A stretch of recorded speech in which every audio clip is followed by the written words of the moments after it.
వరుసగా కురుస్తున్న వర్షాలకు గ్రేటర్ హైదరాబాద్ నగరంలో శిథిల నిర్మాణాలు ప్రజలను భయపెడుతున్నాయి.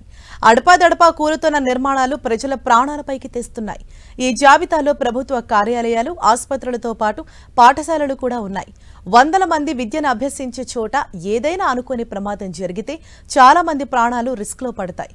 హైదరాబాద్ నగరంలో పలు ప్రాంతాల్లో దశాబ్దాల క్రితం నిర్మించిన పాఠశాలలు ప్రస్తుతం శిథిలావస్థకు చేరాయి. శిథిలావస్థకు చేరిన భవనాలకు ప్రతి వర్షాకాలానికి ముందు జీహెచ్ఎంసీ నోటీసులు ఇస్తుంది. శిథిల నిర్మాణాలను సరిచేసుకోవాలని లేదా వాటిని కూల్చేయాలని సూచిస్తారు జీహెచ్ఎంసీ టౌన్ ప్లానింగ్ అధికారులు. అయితే ప్రభుత్వానికి చెందిన స్కూల్స్ కావడంతో వీటిపై ఒత్తిడి ఉండటంతో పూర్తిస్థాయి చర్యలు తీసుకోలేకపోతోంది జీహెచ్ఎంసీ. సికింద్రాబాద్ రాష్ట్రపతి రోడ్లో ఉండే ప్రభుత్వ పాఠశాల భవనం 100 ఏళ్ల క్రితం నిర్మించినది కావడంతో వర్షం కురుస్తుండటంతో నీరంతా భవనంలోకి ఇంకి పెచ్చులుడిపోతున్నాయి. శిథిలావస్థకు చేరి అక్కడ చదువుతున్న విద్యార్థులకు పాఠాలు బోధించే ఉపాధ్యాయులకు ప్రమాదకరంగా మారింది.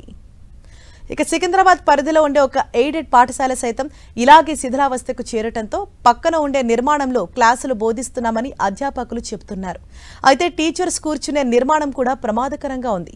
బేగం బజార్లోని ప్రభుత్వ పాఠశాల సైతం శిథిలావస్థకు చేరి విద్యార్థులను, ఉపాధ్యాయులను భయపెడుతోంది.